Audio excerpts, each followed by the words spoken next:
Hey guys, welcome, welcome. I'm super excited that you're joining the 5 Steps to Social Success today. My name is Megan and I work for a social media automation tool called MeetEdgar. And I'm going to go over the strategy that we use to build up our social media followers and make sure that you feel super comfortable, essentially, with social media posting. So I've got some notes we're going to cover.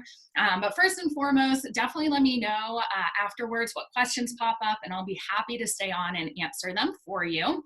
A little background, I am the onboarding coach at MeetEdgar, which means that I am setting people up for success to use with our tool. And our tool was developed by Laura Roeder, who actually had an educational business that she had to teach people about social media. At some point, she realized she was spending way too much time actually babysitting her social media feeds and actually getting out there and posting on Facebook and Twitter and LinkedIn, that she didn't have a ton of time to work on her business. I bet that's a relatable feeling for a lot of freelancers, that you spend so much time marketing yourself and you feel like perhaps you're not actually working on the things that might move the needle the most in your business. So Laura actually developed our social media automation software in order to solve this problem. So you know that it was designed by someone who is a coach and who is in your shoes. And these strategies, even if you don't use a tool, are really awesome to take, like I mentioned, in order to get that social media success. So we've got 5 steps today that I'm going to go over. Definitely let me know in the chat what questions you have. I'm going to actually share a worksheet right now with you in the chat box if you want to grab it, because one of the first steps we're going to talk about has to do with strategizing your social media planning so that you can save time and that you can actually start to only have to do updates either 12 times a year, 52 times a year. We'll go over how that works, but the worksheet just there in the chat if you want to go ahead and grab it. So the first step you're going to take in social media success is to have a strategy, because if we leave social media posting to be something that we just do when we have time, we're not going to get around to it. And our followers are going to feel the energy of your posts just being something you feel like you have to have there to have a presence on social media, not actually something to have value. So don't leave it for just the when I have time. So you want to have a strategy, and essentially the components that I want to talk about in this first step are having categories, batching your social media status updates, and upcycling. So what categories are is that it's the ability to have different types of posts going out throughout the day and the week. It's essentially akin to the fact that, if you were a storefront owner of a brick and mortar store and you stood outside of your store and you just started screaming promotions to people to come in and buy all the time, and you just had your sales posts out there, no one's probably going to engage with you and want to come into your store. That's the same way we need to treat social media, is making sure that we have a variety of posts going out that are adding value to people and that our feeds aren't super stale.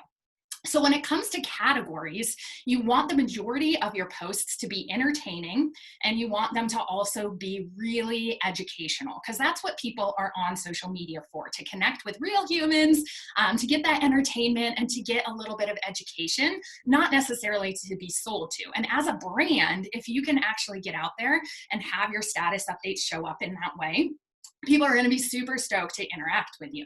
So categories are things like how-tos, tips, inspirational quotes, funny things, your successes and failures. Any behind-the-scenes content is really strong on social media, just because behind-the-scenes content allows people to have that reminder there's a real human being behind the social feeds that they're seeing. And people like to interact with people, not just websites and pages, right? So you can have a ton of different categories, and then you can have a couple that are a little more promotional. And we'll go over, once we get to the distribution set, how you are going to work these categories into a great system. But just start thinking about the pillars of content that you like to put out there. Because in order to be seen as an expert on social media, you really want to go deep into one subject area and not really wide, especially to get started. So a mile deep and an inch wide is kind of the really great comparison to take there. And categories allow you to do that. So for example, here at MeetEdgar, we're a social media automation tool. So the pillars of content that we talk about, of course, are social media. We also talk about small business strategies in general because our audience persona is geared to small business owners and solopreneurs. And then we also talk about remote work because we're a completely distributed team. So those are basically the 3 pillars of content that we stick to because we want to be seen as an expert. And we don't stray very much from there. So have that in mind for what those are for your brand and what those are that you'll just stick to those few areas. Once you conquer those, you can branch out a little bit, but truly the brands that succeed niche down and they have these pillars on lock. These pillars can also really start to guide your category creation, right? So you can make sure that you have this variety content going out, positioning yourself as an expert. So that's your first step. Think about the categories, think about how you're going to share your how-to content. Think about your tips. I always suggest doing text-only tips on social media that are going to get people results. Because remember, when we're posting on social media, it's to take someone from their present state to their desired state, right? So everyone that is your follower has a desired outcome they want. And if they're following you, you've done a great job of positioning yourself as the person who can solve their pain point. So it's going to be continuing to kind of massage out, okay, what does my ideal follower actually want to get to, and always have that desired outcome in mind. When we go ahead and we put ourselves out there on social media, you always want to make sure it's going to get people results because people buy outcomes and results and happiness way more than they just buy features. So when we're developing our actual posts, we want to make sure that everything in like our promotional category always speaks to that desired outcome, always speaks to what people are actually going to want, and get that emotional side going. So another concrete example here, like for MeetEdgar, our social media strategy is set up that we know our followers are burnt out on social media and they want to save time. So a lot of our posting isn't just features of our social media automation tool. We're not just saying, hey, we have an evergreen schedule. We say things like our social media automation tool is going to save you 8 hours a week. That's a way stronger thing that people are going to latch onto when they see that show up because that's the outcome that they want. So when you're writing posts for like your promotional category, make sure they're always super outcome oriented and they'll come across way better to your followers that way. Cool. Other reasons tips work so well as a category, again, is because if you can get people small results before they purchase from you, they're going to trust you so much more. So think about what kind of results you can get people before they even purchase your product or service. For us here at MeetEdgar, you know, we can teach about these categories. We can teach about batching and upcycling, which I'll go over in a minute. And you don't need to use our tool for that. You'll see results if you take these strategies. Once you start seeing those results, you'll be like, okay, I trust this company. I trust they know what they're talking about. They've given me an outcome already. And it's much more likely when it comes time that you need a social media automation tool, we will be the logical choice because we've given you something of value in your business. Kind of goes along the idea of, which is if you give someone something, they're probably going to want to give you something in return, right? So just think about those ways that you can give people results even before they purchase from you or become your client. Cool. So next is going to be this concept of batching. So the categories really help set up this idea of making sure everything that you do on social media is going to be in a sense of saving you time from now on when you take a batching strategy. So what batching is grouping a like-minded task. So when you write your social media status updates, I do not want you to do it every single day as a one-off. The comparison here is like if you're going to bake a batch of cookies, you're not going to get all the ingredients out and bake one cookie, right? Same with your social media status updates. You want to sit down and write them all at one time. I love to suggest doing this on a monthly basis because you're allowed then to only have to produce social media status updates 12 times a year. Some people love doing it on a weekly basis, still a great time saver. Of course, whenever you hear advice from people, you have to take it with a grain of salt and what's going to work for your life. So determine what's going to work for your own batching strategy here. If you've never tried once a month before, some awesome math to follow here. And this is on the worksheet that's in the chat, but what we like to do with the batching is do your own math. So on that worksheet, replace the numbers that are there.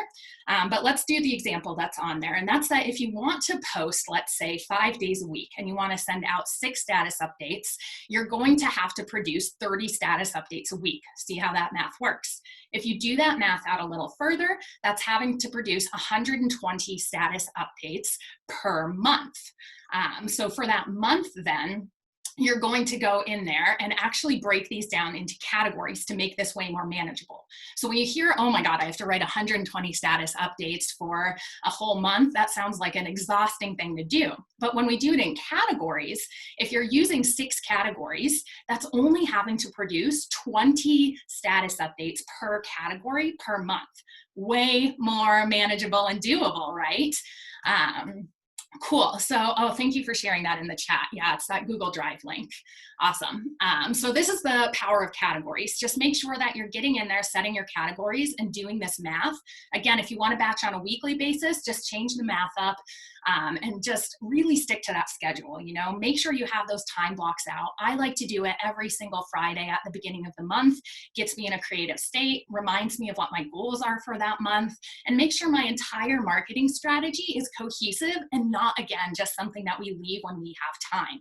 So develop that batching strategy with your categories to save you time and to make sure your brand voice is consistent in every social media status update.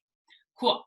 The other thing here is going to be upcycling, which on that worksheet, if you scroll down to the second page, this describes the process of making sure that every piece of content you're putting out there is going to be developed into at least 5 to 10 social media status updates. So this is important, again, because not everything you post on social media, people are going to like the medium you do it in, and we all know the algorithms don't show every single status update to all of our followers. So what upcycling is if you're going to spend the time to write a blog post or to do a podcast, what you want to do with that is make sure you get 5 to 10 status updates out of that blog post.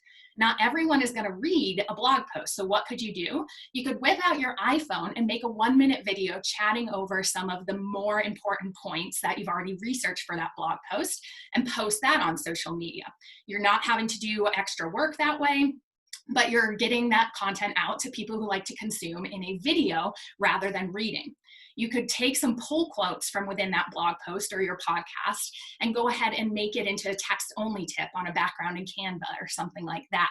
You can make sure that, like, if you're writing a blog post or something, that you do what we mention as a headline generating machine when you're doing it, which just means after you write it, go ahead and brainstorm 10 to 20 different headlines that you could use as a title for it. Once you do that, Edgar, you're going to go ahead and pick the best one to title it, but those other ones can be used as status updates to introduce that blog post. Why is this important? Because we want to share that blog post more than once, and we never know what language is really going to resonate with the right person at the right time when their pain point is strong enough that they're going to then convert to actually go ahead and need your product or service and click over there. So you got to remember that people are in different funnels, and some people are just in that consideration phase of saying, you know, I have this problem. There might be something out there that can solve it. And those are the people you need to nurture a little more. And perhaps they're not going to click on your blog post quite yet. But as you start to educate them with all your categories of posting going out and you're starting to move them down a little bit, you'll go ahead and notice that you'll get a really good outcome of resharing these evergreen blog posts. So we love to upcycle the content again, make sure you're getting 5 to 10 status updates out of everything you're writing, and make sure that you're resharing posts. So an evergreen content strategy, for example, is making sure you're writing something once and sharing it multiple times. So quality status updates that can be seen more than once, because you're always gaining new followers, and not everyone sees everything you post. The categories allow you to make sure you feel comfortable resharing things, because people consume social media at different times of day. So you can put your categories at different times of day so that you're really allowing people to get a variety of posts from you. So let's say you send out a quote on Monday morning, a blog post on Tuesday afternoon. You could switch those categories for doing a blog post on Wednesday morning and a quote on Thursday afternoon. So people who are consuming right when they wake up versus when they're at lunch, stuff like that, can always be supported by different types of content from you.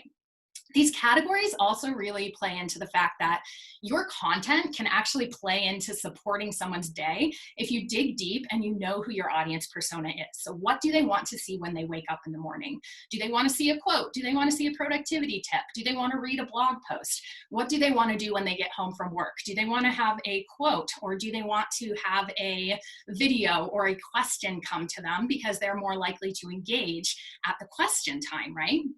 These are the true kind of the power of the categories there, making sure your content supports people's days, because that's what they'll be excited about seeing in their feed. So map out what your followers' days are. Go ahead and actually write down what they're doing and think about the categories and your pillars of content that can support each part of their day. Cool.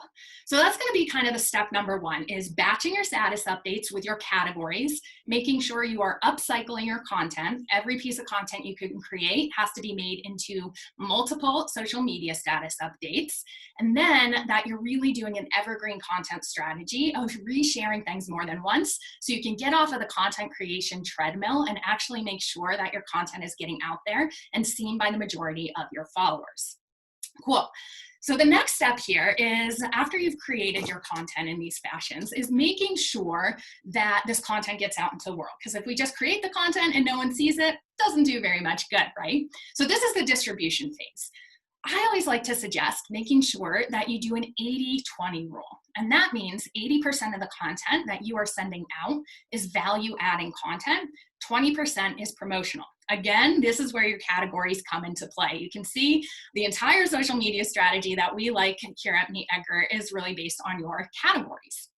So this could be anything that's showcasing your thought leadership, your blog posts. Your lead magnets can even count as a 80%, because a lead magnet, which we'll talk about in a minute if you don't have one of those, is solving a problem for your followers. All of these kind of educational and entertaining 80% of the time. And when you do it with categories, it makes it way easier. So like if you're sending 4 status updates out a day, 3 of those should be value adding. 1 of them can be a little more promotional. Easy rule of thumb to remember there. Other things is to test and experiment with times. So if you guys have never gone on like to your Facebook insights or to your Twitter analytics to go ahead and dig a little deeper on the times of day that your followers are online, I would absolutely suggest that you do that, because everyone's audience is so different that there's really no one rule of the best times to post on social media. So go to your Facebook insights, look at the graph of when your followers are online the most. It's super simple to do. If you go to insights from the top navigation menu in your social media on your Facebook page, there'll then be a left sidebar. That left sidebar will have the option that says posts. So insights from the top, posts from the left. The graph of when your followers are online will be right there for you. This is when you should be getting your social media status updates out. For example, you know, we work with marketers, so our graph shows that our community is online during the workday. Makes sense, they're on social media doing their stuff during the workday. Whereas you might have followers who aren't allowed to be on during their workday, so you'll see your graph spike in the morning or evening, and that's when you want to cluster and distribute your social media posts more.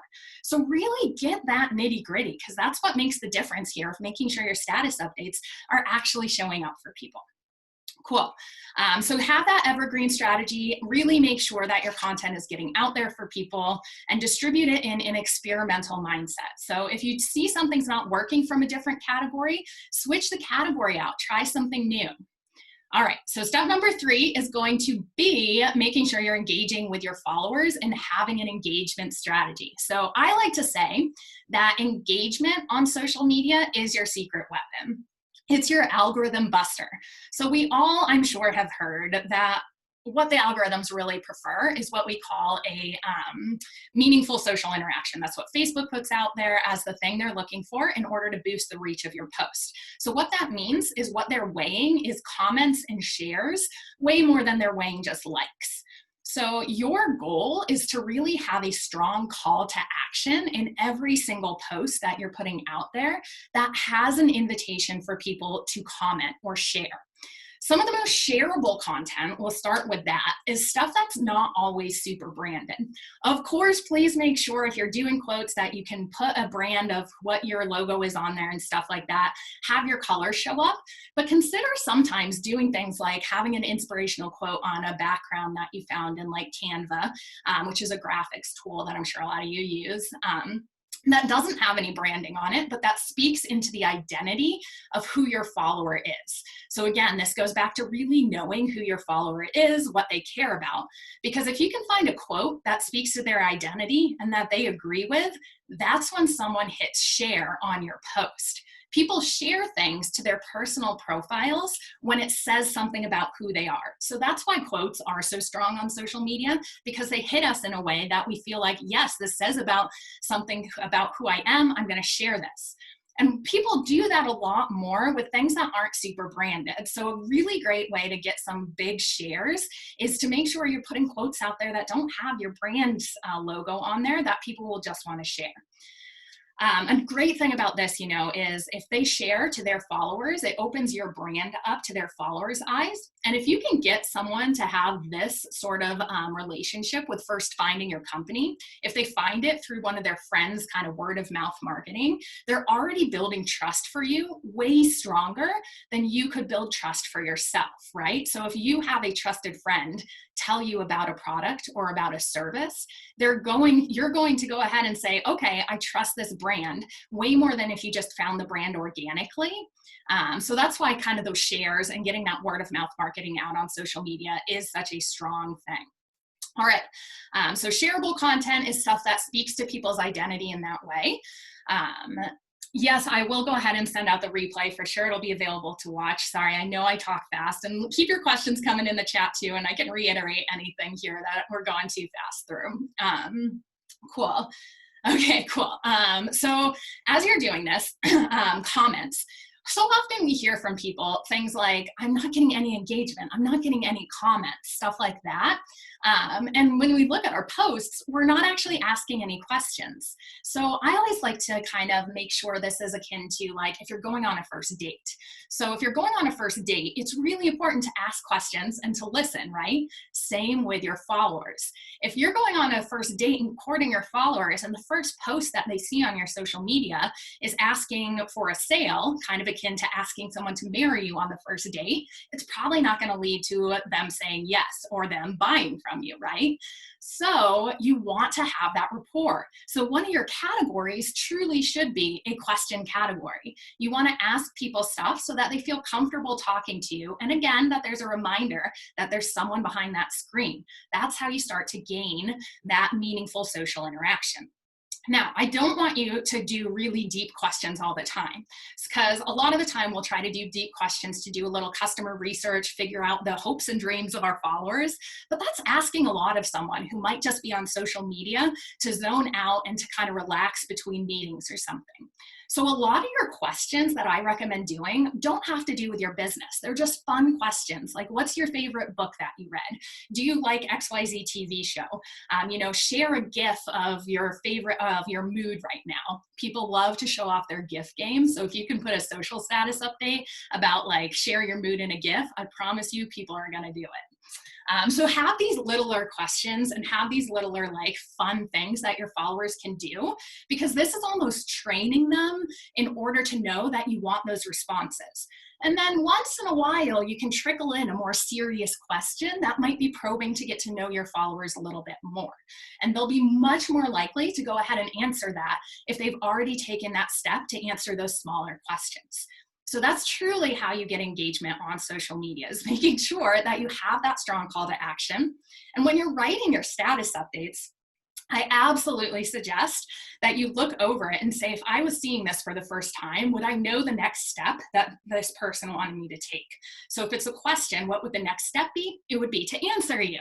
If it's a blog post, what would the next step be? It would be to click over and drive traffic to your site. So these are the things you want to be thinking about to make it super clear.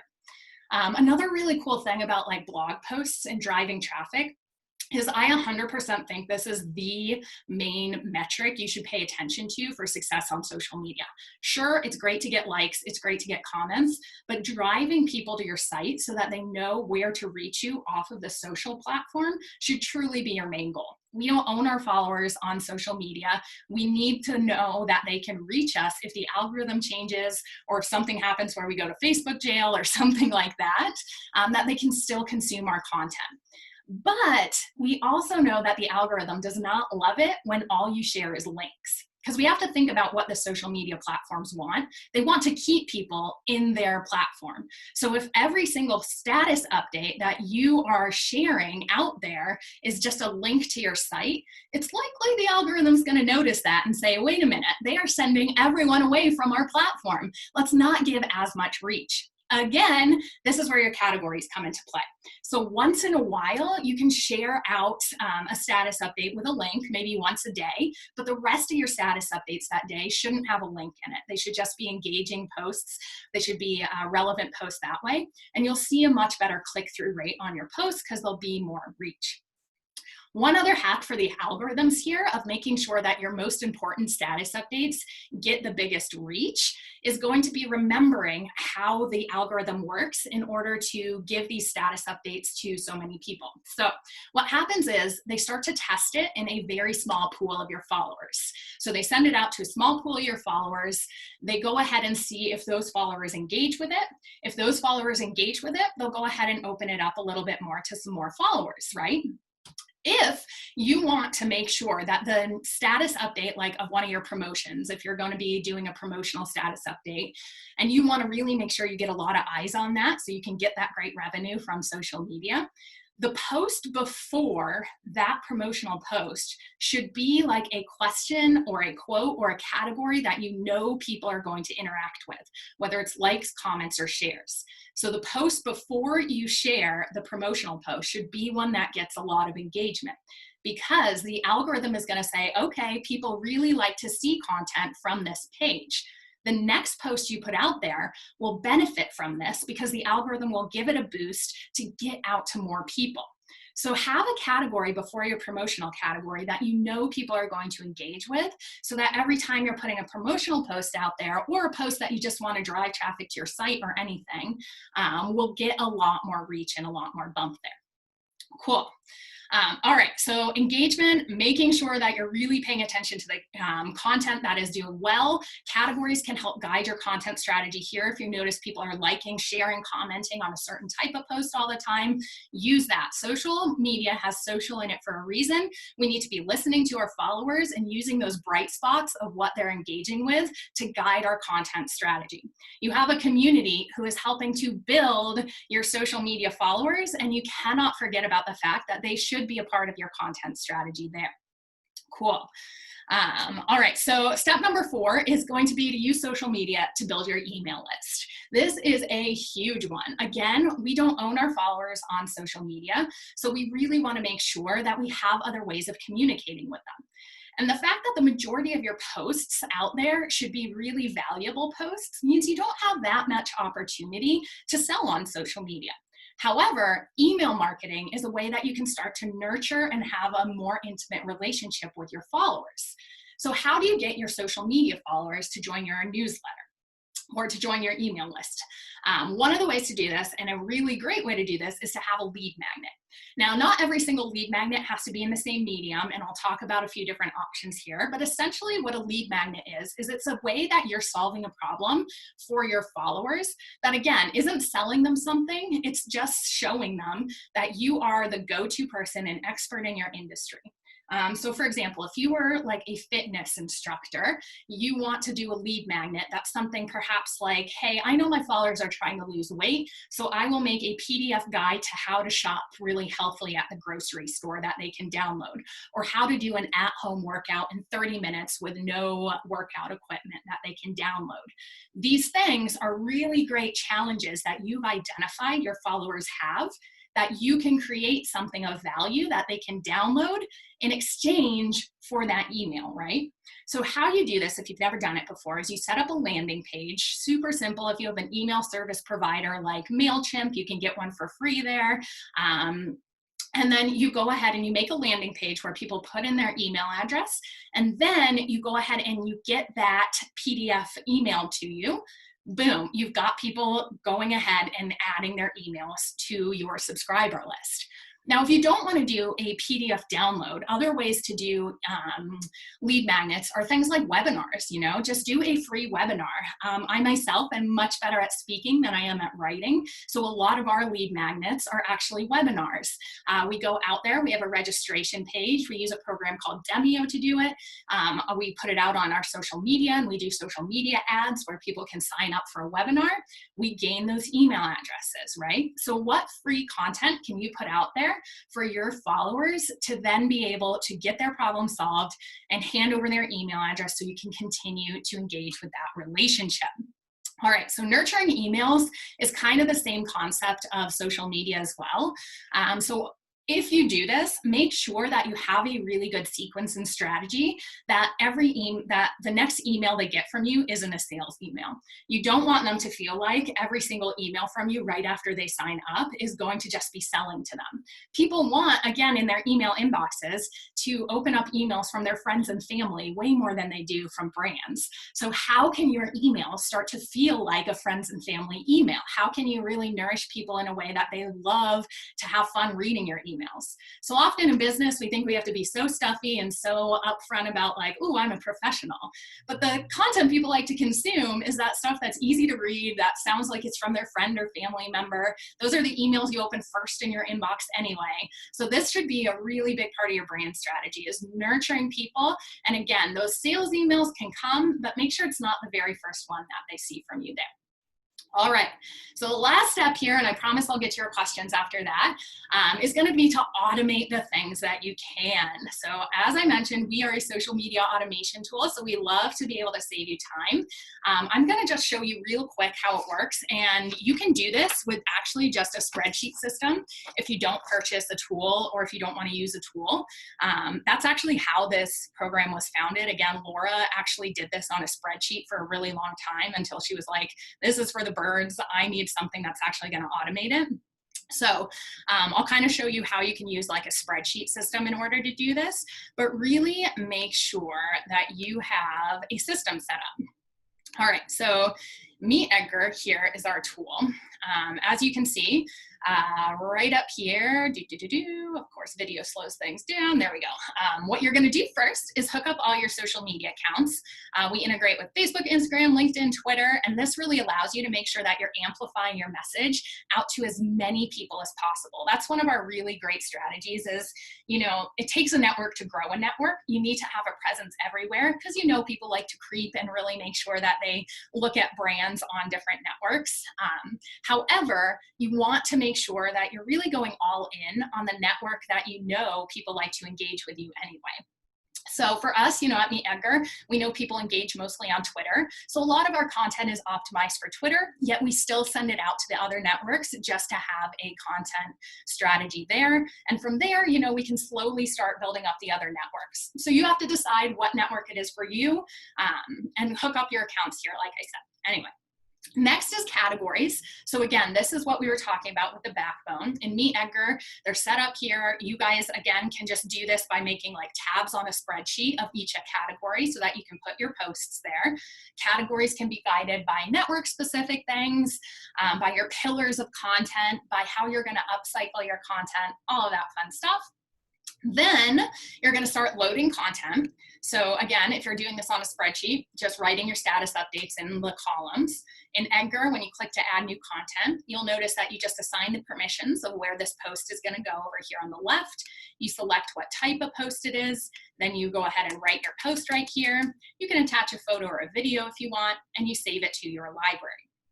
The library, just a catalog of all your posts. So if you're doing this with just a spreadsheet system, all your spreadsheets are just going to stay in the kind of tabs that you have there. It's a catalog of all your posts. And when you're writing them, again, you want to do it in an evergreen fashion. So a way that you know the status update is going to bring value to people no matter what time of year it is, so that you can get more mileage out of the status updates you're writing.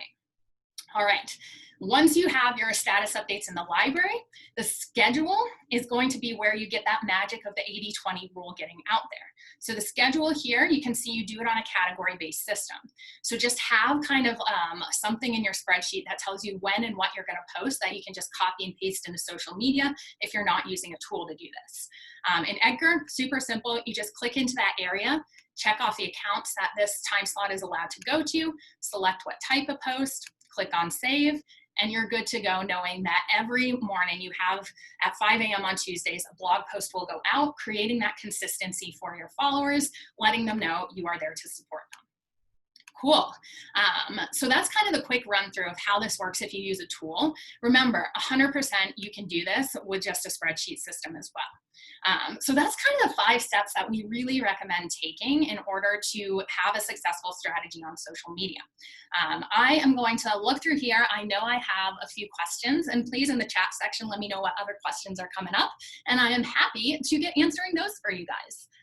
I always feel so embarrassed when I ask a question and just get a bunch of likes but no responses. Any advice for that? Ooh, Lisa, do I feel you there? So for this, you really just have to create that consistency. Everyone starts with 1 follower and everyone starts as if they're not getting any responses. And it's the people who consistently continue to show up and push through that who eventually do get responses. If you're getting likes, that's amazing. That's a really great signal that people are seeing your content, and you just have to prove to them that you are there to stay.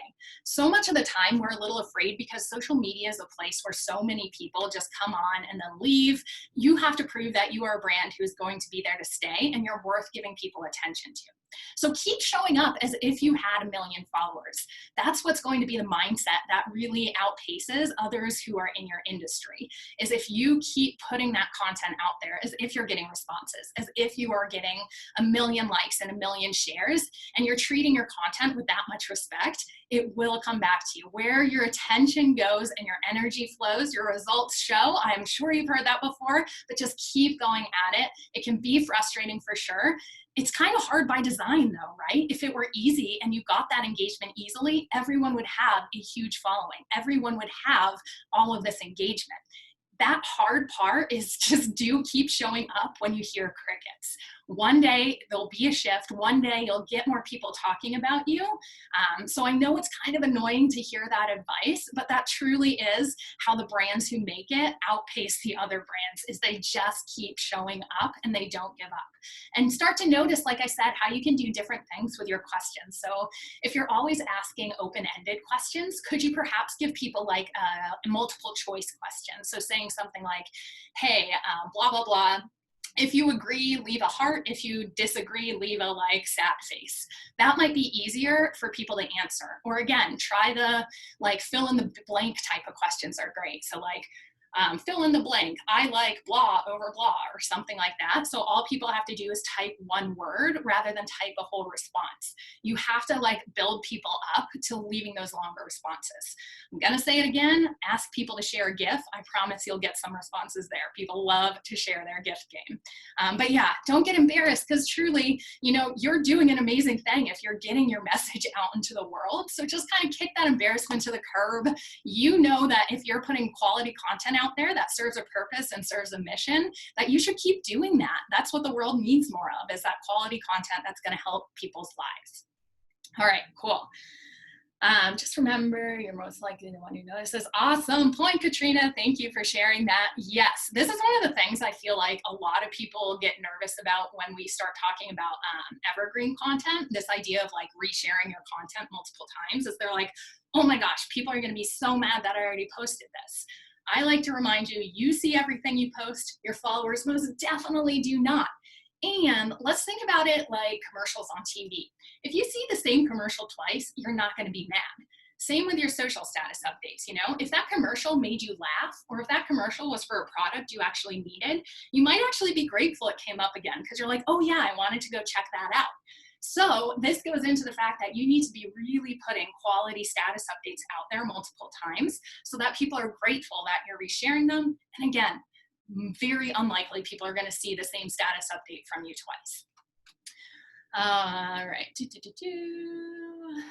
Should that post before the promotional status update be somewhat related to boost traffic ahead of time, related to the promotional update? Yeah, so essentially what you're doing with that by getting a post out there that gets a lot of engagement is making sure that the next post that shows up is reached to a bigger audience. I'm not 100% sure what this question means, Anna, sorry. So if you want to try retyping it again, I'm happy to answer it. You know, with like promoting posts on social media, just because you use the word boost there, I always like to remind you, like if you boost a post, that's totally fine to do, especially if your goal with boosting a post is to get engagement. But I always suggest if you're going to spend money on social media, to do it with an actual ad where you're going up to the ad center, clicking on the ad and choosing the outcome of like, getting page engagements, because if you get those page likes, that's bringing new followers into you. So if you see a post do really well on social media, one great way to use your like organic posts in order to guide your paid post strategy is to go to your insights and look at the engagement versus reach. And I'll show you what that looks like here real quick. And if a post gets a lot of engagement, but not a lot of reach, that's going to be a really good signal that perhaps that's a good post for you to either boost or create an ad from, because that's showing you that you've had, that it has a really great message to it that people are resonating with, that you want to get at a bigger reach. So let me show you here real quick. Oops, how do you share the screen again? There it is.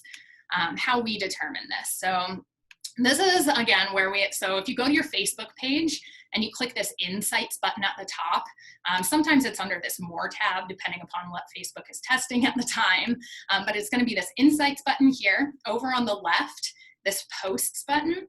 So this is the graph that I was actually talking about earlier, showing you when your followers are online. Again, this is for MeetEdgar. We work with marketers, so they're online during the workday mostly. You'll probably see different kind of shifts on your own. But then if you scroll down, you can see this reach and engagement. So if you see a ton of engagement on a post, but not a ton of reach, that would be a great strategy to spend your money boosting that post, because you know the message is resonating with your followers that way. So that's kind of the great way of using organic posting to test out the messaging before you put money behind it, to make sure the money that you're spending is really well worth it. Cool. Like I said, if that wasn't exactly answering it, Anna, let me know. Mary Roberts. Recently, Hootsuite has had a lot of problems with metadata and links won't produce an image when posted to Facebook. Has MeetEdgar experienced the same issue? So what happens is when we send a post out to Facebook, Facebook actually generates the preview based upon what's called OG image tags. So this just stands for Open Graph, and it's what the social networks actually use in order to establish what title, description, and photo you want in your link preview. If one does not develop, there's a couple of things that are happening. One, your site's down at the time, or your site is running really slow at the time. Facebook just keeps trying to search for that metadata, can't find it. So rather than taking up the bandwidth of trying to continue to search for it, it's just gonna post it without it. So sometimes if you have a really slow running site, that might be something that happens once in a while. The other thing that could happen is you don't have these Open Graph tags set up. One way to find this is called the Facebook Debugger, and I'll put that in the chat here. So if you see this happen a lot, a good thing to do is to go to this link right here and put the URL of your post there. And what it's going to do is it's going to show you if you're missing any of that metadata. So the OG image tag or the description or title or anything like that, and that will inform you how to fix it. If you have a WordPress blog, super simple to fix. I always recommend downloading the Yoast plugin. Makes it super simple to do there. But yeah, typically if you see an issue with the link preview, it's going to be on Facebook side, or it's going to be on the site, your site side of being slower down at the time, rather than on just the share side. So we don't see a ton of problem with that unless you do not have that metadata properly established for those Open Graph tags. If you're new to Open Graph tags, let me find this real quick for you. We have a great explanation here. It sounds kind of scary, but trust me, I'm not a super techie person. So it's actually pretty easy to understand. So this is kind of a good, simple explanation of that as well. Cool. This can take a whole day once a month and just set it and forget it. I'm so bad at social media. I feel you there, TJ, for sure. Yeah, that's the beauty of having that strategy set up. How relevant are hashtags anymore? I find they don't work the same way they used to. Awesome, Ashley. So hashtags are really powerful on things like Instagram and Twitter still, because all of these networks are categorized by hashtags. So 100% still use them. The thing with hashtags, especially on Instagram, is you need to have a specific strategy. So what we suggest doing is having groups of hashtags. So you're allowed 30. I don't recommend doing 30. I recommend anywhere between like 7 to 10 is a good situation to start with. Maybe 3 of them can be really high searched ones. So like in Instagram, when you're searching a hashtag, you know how you can see the number of how many people post to that hashtag? Make 3 of them really high, like 500,000 or above. This is going to get you in those like really high searched and really high explorable hashtag things. The issue here is why you don't want all of them in those highly explored ones is because it moves so quickly. So when you go to the explore feature in Instagram, you know how you have like your recents and then you also have your the top ones. To be like in a top hashtag holder, you're gonna have to have a ton. And that recent section for a really engaged with hashtag moves so quickly. So it's likely your content is going to be moved down like within a matter of minutes. And not a lot of people are gonna be seeing it unless they were specifically exploring that hashtag like 30 seconds after you shared it. You still wanna gain all that traffic, right? So still do a few of them that have a ton of engagement. But also think the next 3 that you're going to put in there are way more niched down. So this can be anywhere from like 1,000 to 2,000 people are sharing this. This makes sure that your content lives longer under these hashtags. So when people are exploring these hashtags, those recent posts are going to show your post maybe days after, right? It's going to catalog it under that hashtag for days because not a lot of people are sharing.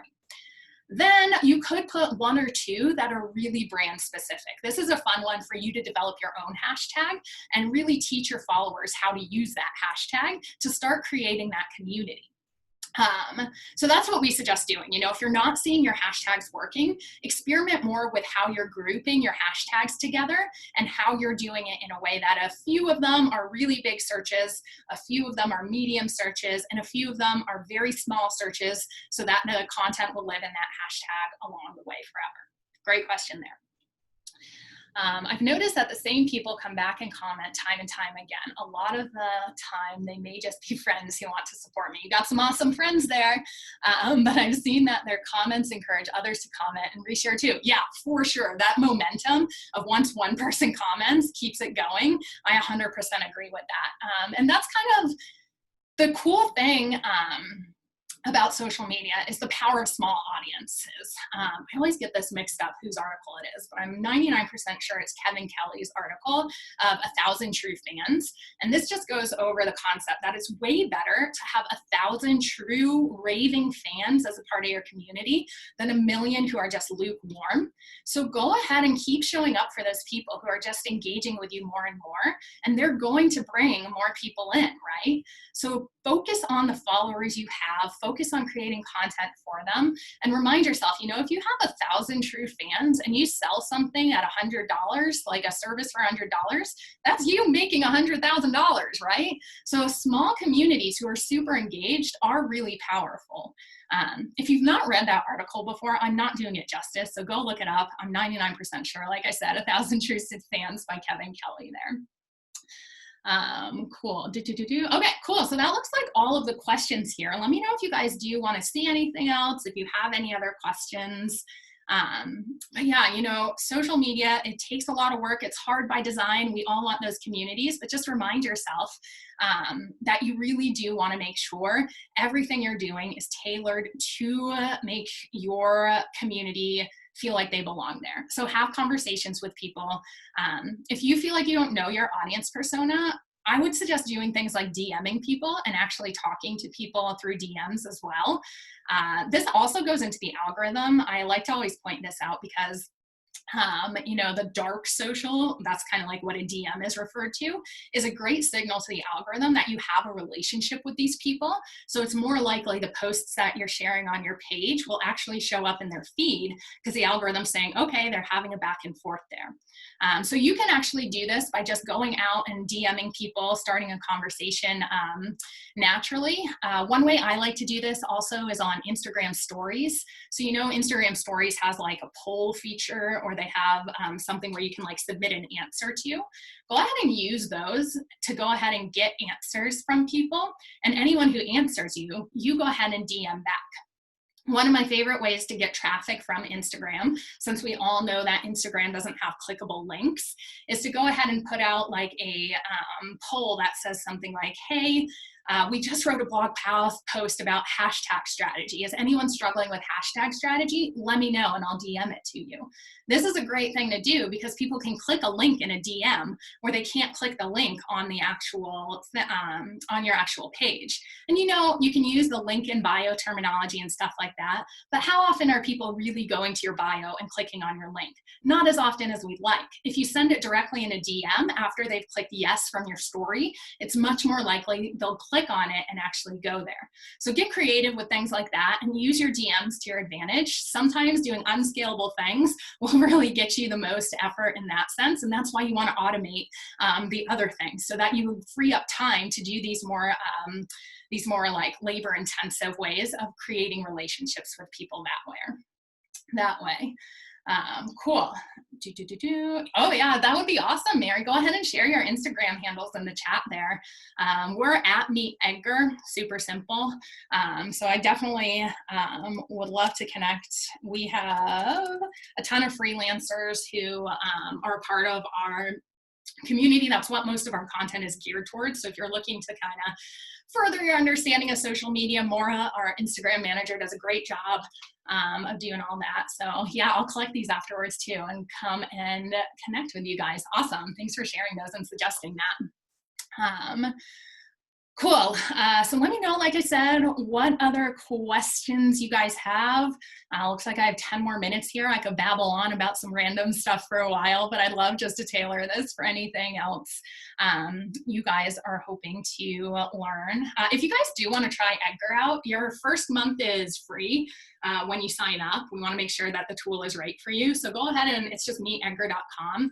We have two plans. One is for $19 a month for 3 social media accounts. So if you're just someone who wants to use this for like personal branding, you can grab that one. We also have a plan for $49 a month, and that is for 25 social media account connections.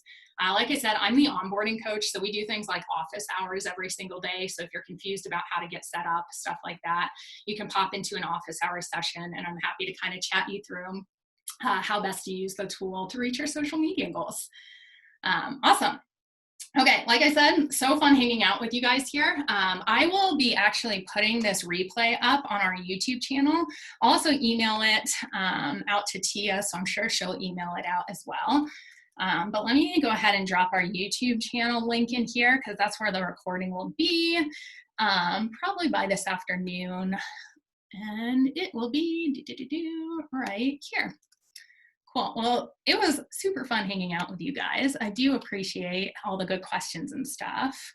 Oh, we got one more. Cool. I wonder about portfolio-based Instagrams. I find that the higher end agencies don't share tips, tricks, advice, but mostly just share engaging examples of their work. Interested to hear your thoughts on whether or not that's a good strategy. Cool. So it's a good strategy in the sense that people want to know the type of work they're going to get. You know, a lot of the time we're afraid to pull out our credit card because we don't know the results and we don't know what we're going to get. And this is why like testimonials and user-generated content should actually be a part of your strategy. It should be one of your categories because that social proof of seeing that something worked for someone else is a really good game changer of that person who's kind of sitting there and saying like, oh my gosh, like I don't know what to post, blah, blah, blah. Stuff like that can really be overcome by seeing those examples of your work. So examples of your work, super awesome to be able to do there. I would also suggest, you know, with this strategy here, of reminding yourself, you know, everyone's audience is different that way. So I don't know about this.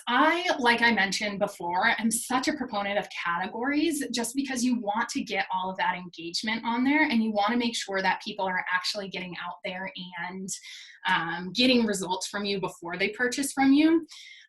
So like, if you're showcasing your tips and stuff like that, could you put, or you're showcasing your work and stuff like that, could you put like an actual tip in there that people can take action on? If you can convince someone to take action with you once, you're more likely to be able to convince them to take action and purchase from you in the future. So I would say they're probably missing out on a really big segment of people who could gain a lot of information from them by just sharing one type of content all the time. And really, I always love to remind people, put your best secrets out there. Tell people your strategies. We're afraid a lot of the time, I think, of giving away too much for free. And if this is something that you feel like is a mindset block for you, a good like shift to take here is to share the why for free. So share why you have to do these things. Like, I'm sharing a category-based system of posting for free, right? I'm sharing these strategies for free. And then save the how for your paid content. So, the how is like, for us, it's kind of weird being a software, but for the how would be, joining our software, doing that. So what is that for you? Like, if you're a course creator, can you teach people why you want to do something? And then in your actual paid course, go ahead and teach the how. So that's a good way of kind of separating that, so you feel comfortable putting your best secrets out there so people see the great value you're going to get, but that you're not giving it all away for free, and still respecting the fact that, you got to make money. It's a business world out there. So yeah, definitely something that I would recommend thinking about there. I have a unique situation. I'm a comedy writer and I have an IG account for the food parody show I have. Ooh, very cool. So a comedy writer, so behind the scenes content is going to be huge for you. People love to get that peek behind the curtain, Think about why like reality TV works so well. We love to get that peek behind the curtain and see what people's real lives are like. So a lot of content about like how you come up with your jokes, where you write them, who inspired this joke. Like, was there someone in your life who did something funny that this joke was inspired from?